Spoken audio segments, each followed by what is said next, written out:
Step away from the property, now.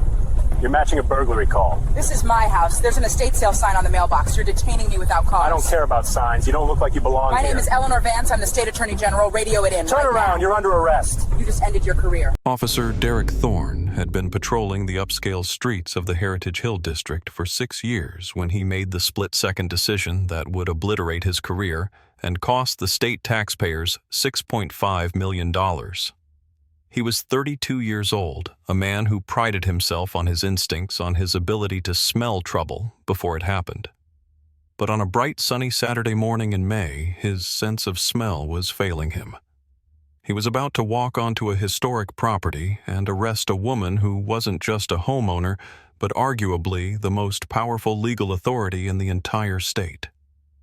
What Thorne did next, ignoring protocol, dismissing logic, and trusting his own bias over the evidence right in front of his eyes, would serve as a devastating reminder that authority without wisdom is just tyranny in a uniform. Before we dive into the details of this case, where are you tuning in from today? If you appreciate stories that demand accountability, make sure to hit that subscribe button. We are committed to bringing you the truth, no matter how uncomfortable it might be. Officer Thorne's personnel file was a study in contradictions. On paper, he was effective. His arrest numbers were high, his response times were quick, and his supervisors frequently praised his proactive policing style. But beneath the surface of those commendations lay a darker pattern, one that the department had conveniently chosen to overlook for nearly a decade. There were 9 formal complaints lodged against him. 7 of them involved allegations of racial profiling or aggressive conduct toward minority residents in predominantly white neighborhoods. In one instance, he had detained a black architect inspecting a construction site, insisting the man was stealing copper wire. In another, he had threatened to taser a Hispanic delivery driver for double parking. Each time, the internal investigation concluded with insufficient evidence or exonerated. Thorne had learned a dangerous lesson from these outcomes. He was untouchable. He believed that if he suspected someone, his suspicion alone was probable cause. This arrogance was the armor he wore every day, and it was the very thing that would lead him to disaster on Elm Street. That Saturday morning, the dispatch call came in at 10:15 a.m.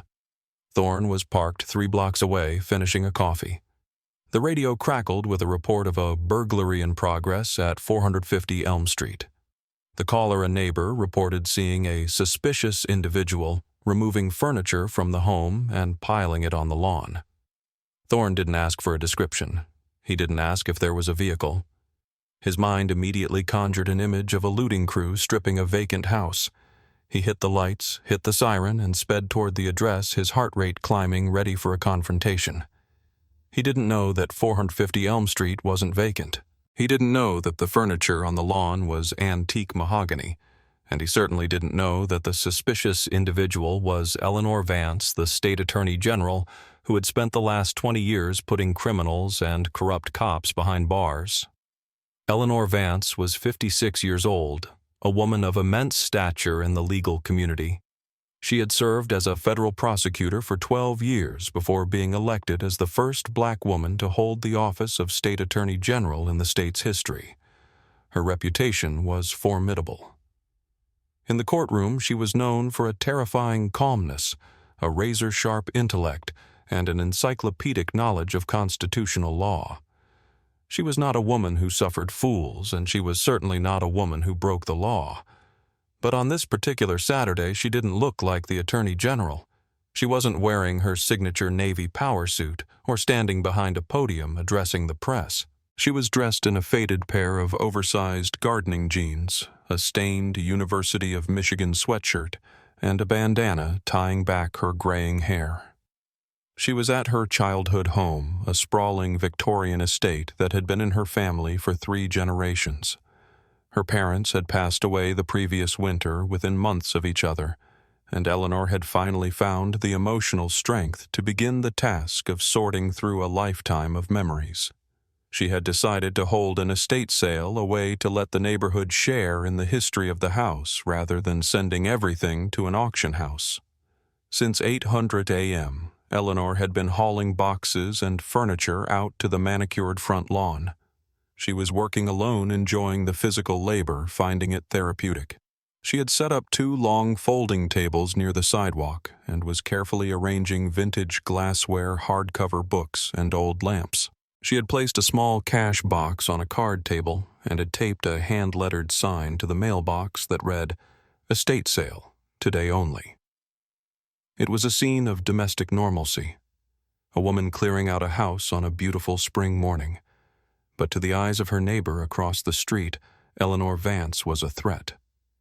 Greg Miller lived directly across from the Vance estate. He was 38 years old, a hedge fund manager who had moved into the neighborhood less than a year ago. Miller was the type of resident who monitored the street like a personal fiefdom. He was obsessed with property values and curb appeal, and he had frequently complained on the neighborhood's online forum about outsiders walking through the district. When he looked out his bay window that morning and saw a black woman in old clothes moving expensive furniture out of the Victorian house, his bias filled in the gaps of his ignorance. He didn't know the Vance family. He assumed the house had been empty since the old couple died. In Miller's mind, there was no logical reason for a black woman in a stained sweatshirt to be handling antique mahogany chairs unless she was stealing them. He watched her for 5 minutes, pacing his living room, his agitation growing. He didn't walk across the street to ask what was happening. He didn't look for a for sale sign.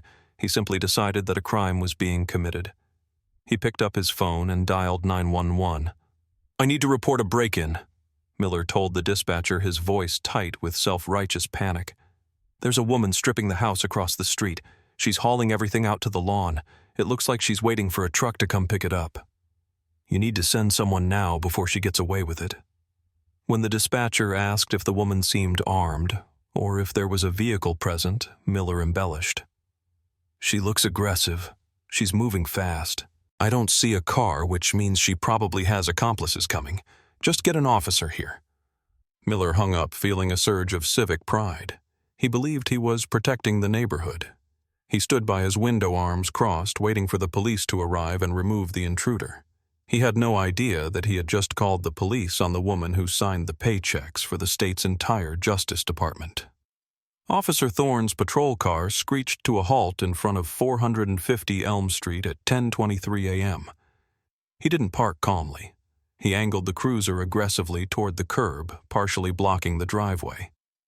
He stepped out of the vehicle, his hand already resting on his holster, his body language screaming dominance. He scanned the lawn. He saw the tables. He saw the furniture. And he saw Eleanor Vance, who was currently dusting off a ceramic lamp with a rag. To any reasonable observer, the scene was obviously a yard sale. There were price stickers, neon orange dots visible on the chair legs. There were books organized by height.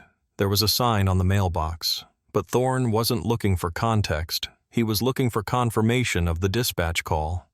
He saw a black woman in dirty clothes surrounded by expensive goods in a white neighborhood. That was all the confirmation he needed.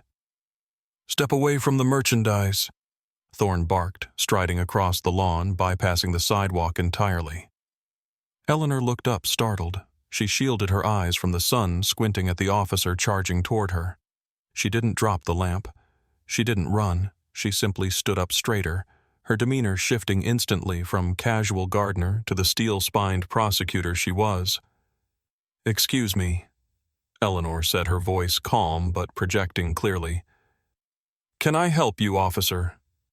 "I said step away from the items," Thorne repeated, closing the distance until he was just 10 feet away. "Put the lamp down. Now." Eleanor placed the lamp gently on the table. She wiped her hands on her jeans and crossed her arms. "Officer, I am the owner of this property. I am setting up for an estate sale. Is there a problem?" "The problem is, we have reports of a burglary in progress," Thorne snapped. He was scanning the windows of the house looking for broken glass, looking for the accomplices the caller had mentioned.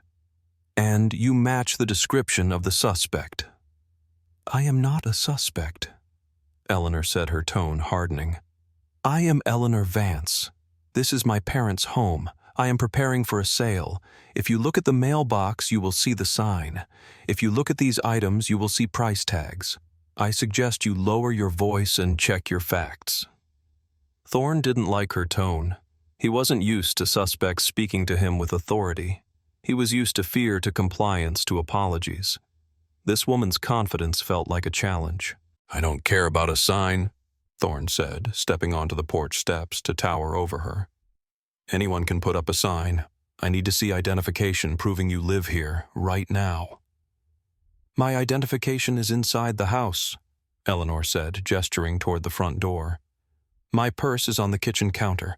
I can go get it, or you can verify the deed to this property through your dispatch computer. It is public record." "You're not going inside," Thorne ordered, moving to block her path to the door. In his mind, letting a burglary suspect back into the house was a tactical error. She could be going for a weapon. She could be barricading herself in. "You stay right here where I can see you." "Officer," Eleanor said, and for the first time a note of warning entered her voice. "You are detaining me on my own property without reasonable suspicion. The visual evidence of a yard sale contradicts the report of a burglary. You are bordering on a Fourth Amendment violation. I am offering to show you ID. If you refuse to let me retrieve it, you are creating an impossible situation." "Stop with the lawyer talk," Thorne sneered. He hated when suspects tried to quote the law at him. It was a common tactic he saw from sovereign citizens and internet scholars. "You're not going in the house. If you can't prove who you are, then I have to assume you're trespassing. Turn around."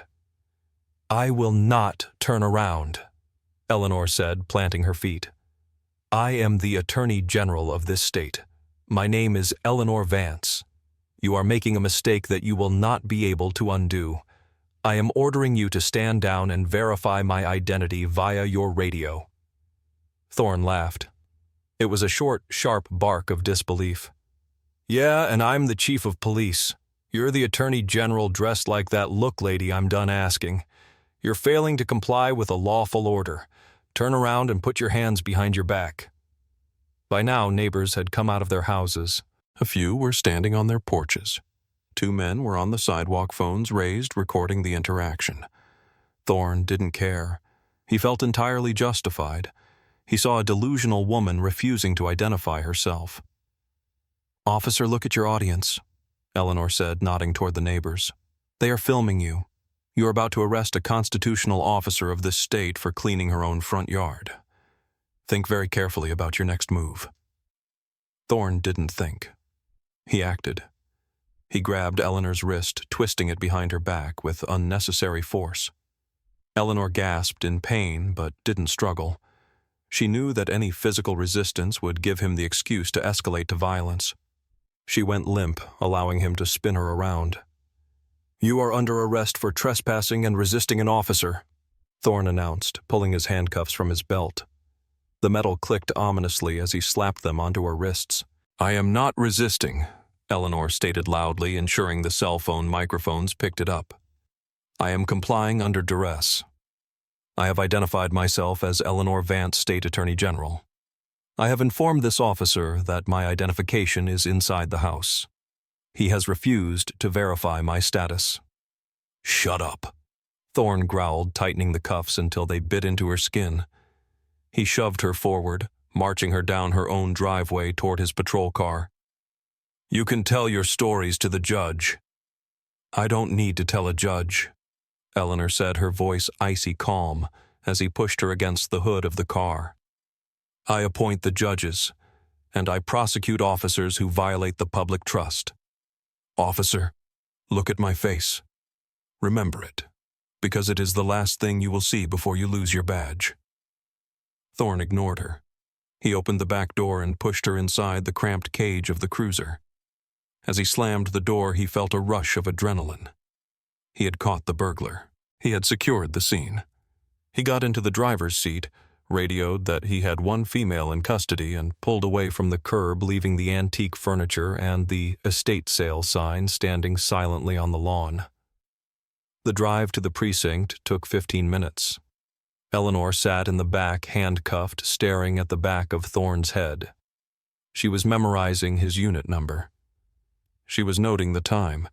She was cataloging every procedural error he had made. The failure to investigate the scene. The refusal to allow access to ID. The excessive force. The mockery. She wasn't afraid. She was furious, a cold, calculated fury that burned like dry ice. Thorne whistled along to the radio, completely unaware that the woman in his back seat was currently drafting the legal framework for his termination in her head. He pulled into the precinct Sallyport, parked the car, and hauled Eleanor out. He walked her into the station, past the holding cells, and up to the main booking desk. The precinct was busy. Officers were typing reports, phones were ringing.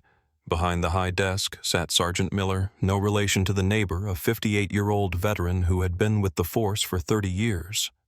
He was tired, he was close to retirement, and he knew every politician, judge, and lawyer in the city. Thorne shoved Eleanor forward. "Trespassing and resisting," Thorne announced proudly. "Caught her stripping a house on Elm Street. Claimed she was the Attorney General." Thorne chuckled, expecting the sergeant to share the joke. Sergeant Miller didn't laugh. He looked up from his computer screen. He looked at Thorne, then he looked at the woman standing in handcuffs, wearing a dirty Michigan sweatshirt and gardening jeans. He looked at her face. His eyes went wide. His jaw literally dropped. The color drained from the sergeant's face so fast he looked like he was having a heart attack. He stood up so quickly his chair knocked over backward. "Oh my God," the sergeant whispered. "What?" Thorne asked, confused. "She's a piece of work, Sarge. Refused to ID, gave me a whole speech about—" "Thorne, shut up!" The sergeant's scream echoed through the entire station. The room went dead silent. Every officer stopped what they were doing. The sergeant ran around the desk. He didn't walk. He ran. He reached Eleanor and practically fell over himself to get to her hands. "Ma'am, Ms. Vance, General Vance, I don't—" His hands were shaking as he fumbled for his key to unlock the handcuffs. "Get these off me, Sergeant," Eleanor said. Her voice wasn't loud, but it carried the weight of a guillotine blade. Thorne stood frozen, his brain trying to process what was happening. "Sarge, you know her. She said she lived there, but—" "Thorne, give me your gun!" The sergeant barked, snapping the handcuffs off Eleanor's wrists. "Give me your badge, right now." "What? Why?" Thorne stepped back. "You just arrested the state attorney general," the sergeant hissed, pointing a trembling finger at Eleanor. "You just handcuffed the highest law enforcement official in the state in her own driveway." Thorne looked at Eleanor, really looked at her. He saw the steel in her eyes. He recognized the face now, the face he had seen on the news, on billboards during election season. The face that was currently staring at him with the promise of absolute destruction. "Officer Thorne," Eleanor said, rubbing her wrists where the red marks were already forming. "You have the right to remain silent. I suggest you start using it immediately." Thorne felt his stomach bottom out. The world seemed to tilt on its axis. He handed his gun and badge to the sergeant, his hands numb. I didn't know," Thorne stammered. "You were... the clothes, the neighborhood. You saw a black woman," Eleanor said, her voice cutting through the silence of the station. "And you decided I didn't belong. You decided I was a criminal. You didn't investigate. You didn't listen. And now you are going to be the example." The fallout was immediate and nuclear. Within an hour, the chief of police was at the station, apologizing profusely. The mayor was on the phone. But Eleanor Vance wasn't interested in apologies. She was interested in justice. She filed a civil rights lawsuit that Monday. The body camera footage was released along with the cell phone videos from the neighbors. The public saw everything. They saw the calm professional woman. They saw the arrogant, aggressive officer. They saw the estate sale sign in the background of the arrest. The investigation revealed that Thorne had bypassed 4 distinct opportunities to de-escalate. It revealed he had violated department policy on verifying residency. It uncovered the 7 prior complaints that had been swept under the rug. The city settled for $6.5 million, one of the largest payouts in state history. But the money wasn't the point. As part of the settlement, Eleanor Vance required the department to overhaul its entire training program on implicit bias.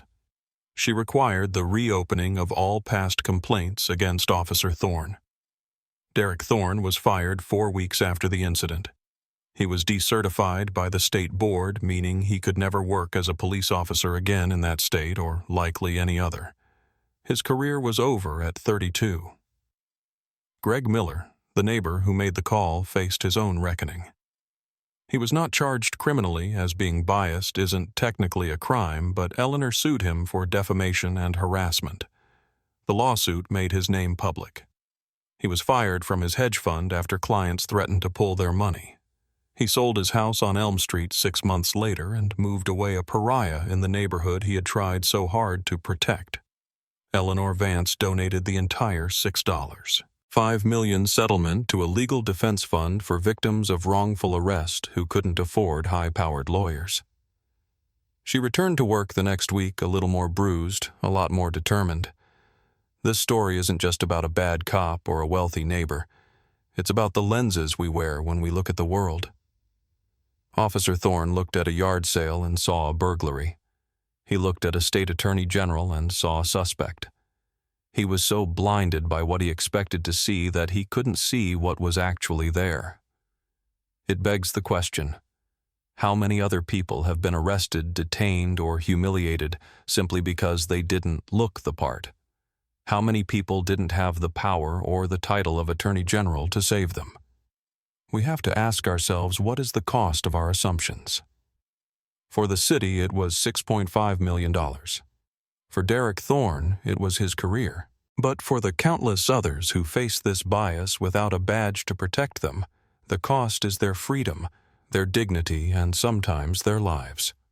Should police departments be required to carry personal liability insurance for officers who commit civil rights violations? Or should the taxpayers continue to foot the bill for bias? Let me know what you think in the comments below. These conversations are difficult, but they are necessary. If this story moved you, please share it. Awareness is the first step toward change. Thank you for watching, and until next time, stay safe and keep looking for the truth.